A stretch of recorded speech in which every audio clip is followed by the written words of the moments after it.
Good morning, welcome back to my channel Manju's blog. দেখো এখানে কিছুটা মাছের ডিম, রুই মাছের ডিম। এখানে আমি কিছুটা নুন হলুদ মাখিয়ে এটাকে আমি কড়াই ভেজে নেব। তার আগে গ্যাসটা একদম কমিয়ে দেবো। তেলটা গরম হওয়ার পরে গ্যাসটা না কমালে বিপদ ঘটে যেতে পারে, সেই জন্য আমি গ্যাসটাকে কমিয়ে নিলাম। আর এবার ওর মধ্যে আমি নুন হলুদ মেখে রাখা ডিমগুলো ছেড়ে দিলাম।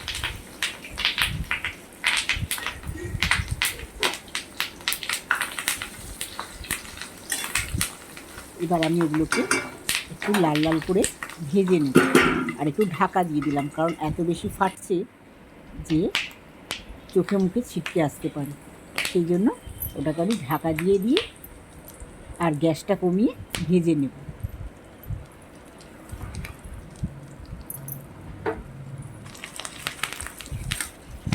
আর মাঝে মাঝে খুন্তি দিয়ে দেখো একটু কেটে নেব, কারণ কেটে না নিলে ভেতরটা পুরো কাঁচা থাকবে, সেই জন্য একটু কেটে নিলাম।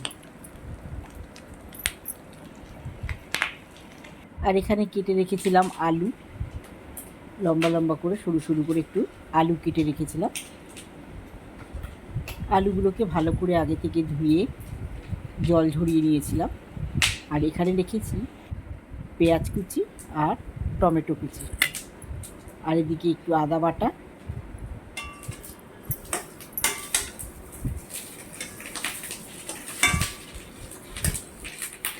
এটা কিন্তু আমার বাড়িতে না, এটা আমার শ্বশুর বাড়িতে। যদিও শ্বশুর বাড়িটাও আমার বাড়ি, কিন্তু আমি বলতে চাইছিলাম যে আমি যেখানে থাকি সেটা কিন্তু নয়।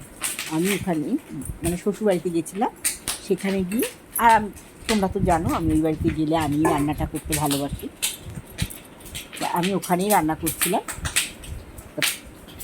এখানে দেখো মশলাগুলো নিয়ে নিয়েছি, হলুদ গুঁড়ো, ধনে গুঁড়ো, জিরে গুঁড়ো, আর এখানে নিয়ে নিয়েছি নুন, আর নেব শুকনো মানে লাল লঙ্কার গুঁড়ো।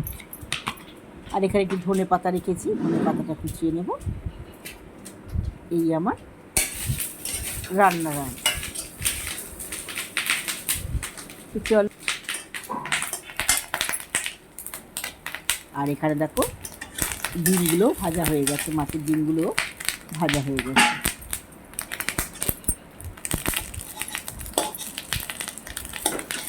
মাছের তেলে যতটাই মাছের ডিমে যতটাই তেল দিই না কেন সবটাই কম হয়ে যায়।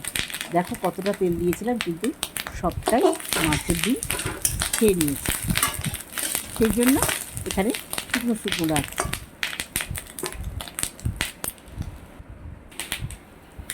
এবার আমি ডিমগুলোকে তুলে নিয়েছি, আর কড়ায় আবার নতুন করে তেল দিয়ে দিয়েছি।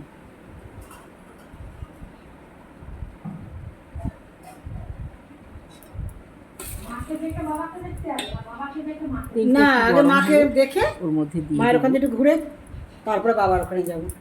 ওই জন্য তাড়াতাড়ি বেরোবো, কেন রাত হয়ে যাবে, বাবাকে দেখে মায়ের কাছে যেতে গেলে দেরি হয়ে যাবে। তোমার ছেলে এসে যাবে না, তাড়াতাড়ি চলে যাবে। পেঁয়াজ কুচি,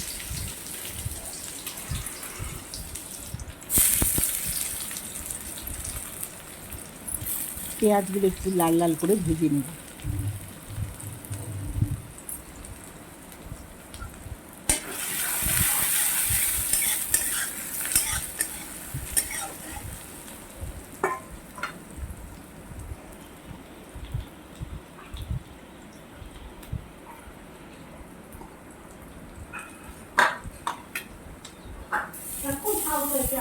দিয়ে দিলাম আদা বাটাটা। সেই বিড়ালটা বাবা ওরে মানে ধর্মরা চেঞ্জ করবে না, ওরা বদমাইশ। আদা আর পেঁয়াজ ভালো করে কষিয়ে নেব।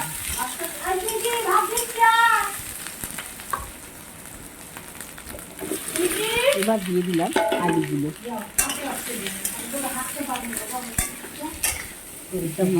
কিছুক্ষণ ভাজাবো। কষিয়ে নেব। মানে অল্প টাকা সব ফ্ল্যাট নিয়ে সেখানে ঢুকে যাচ্ছে। এখন তো ফ্ল্যাট বেশি, লোক কম গো।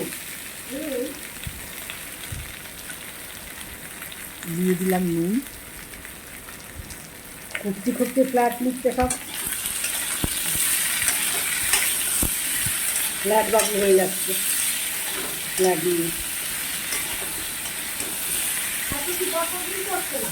হ্যাঁ, একসঙ্গে দিতে হচ্ছে না তো। তাহলে নুনটা দিয়ে নাড়াচাড়া করার পর এবার এর মধ্যে দিয়ে দেবো হলুদ গুঁড়ো। হুম,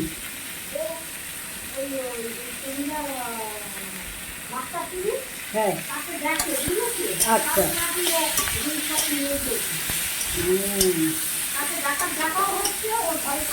থাকাও হচ্ছে, পয়সাও পাচ্ছি।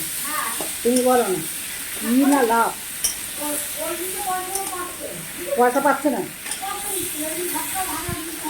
ও আচ্ছা আচ্ছা,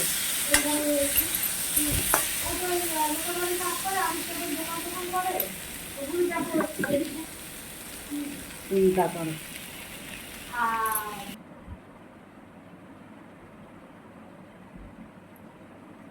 দেখো মশলা দেওয়া আলুটা পুরো ভাজা ভাজা হয়ে যাওয়ার পরে ওর মধ্যে দিয়ে দিচ্ছি ধনে আর জিরের গুঁড়ো।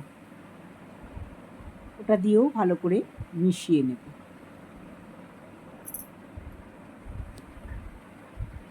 আর একটু দিয়ে দেবো শুকনো লঙ্কার গুঁড়ো, মানে গুঁড়ো লঙ্কা।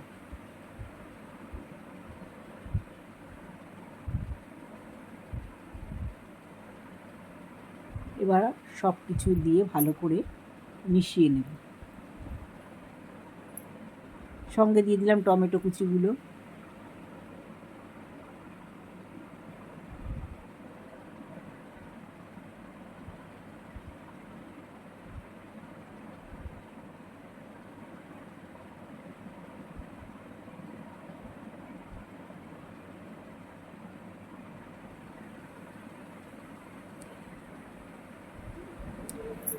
দেখো মশলা দিয়ে ভালো করে কষানো আমার হয়ে গেছে।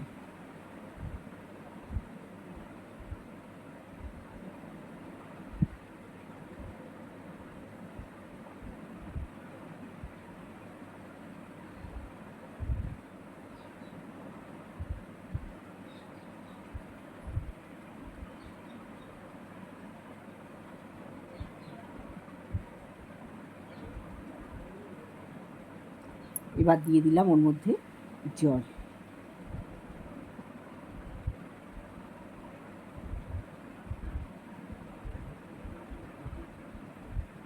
জলটা দিয়ে ভালো করে নাড়াচাড়া দিয়ে নেড়ে চেড়ে এটাকে আমি ঢেকে দেব।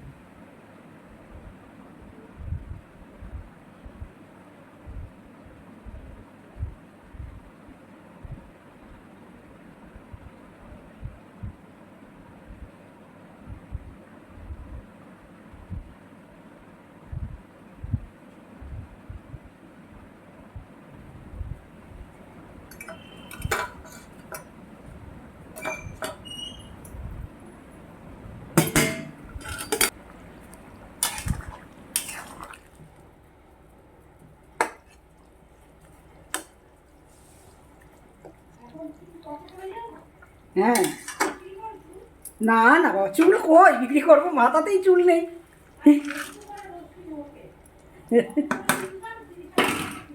ও, এবার দেখো মাছের ডিম ভাজাগুলো দিয়ে দিলাম আর সঙ্গে ধনে পাতাটা দিয়ে আমাদের ওখানে সব ভালো করে, করে কাকিমা নেড়ে টাকিমা চেড়ে সব করে। একটু ঢাকা দিয়ে রাখবো। আচ্ছা,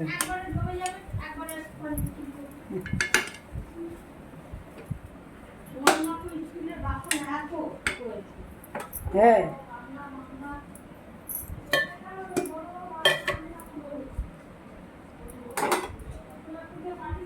হুম,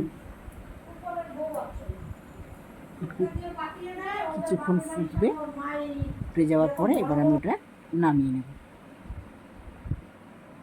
ব্যাস হয়ে গেল আমার মাছের ডিমের তরকারি।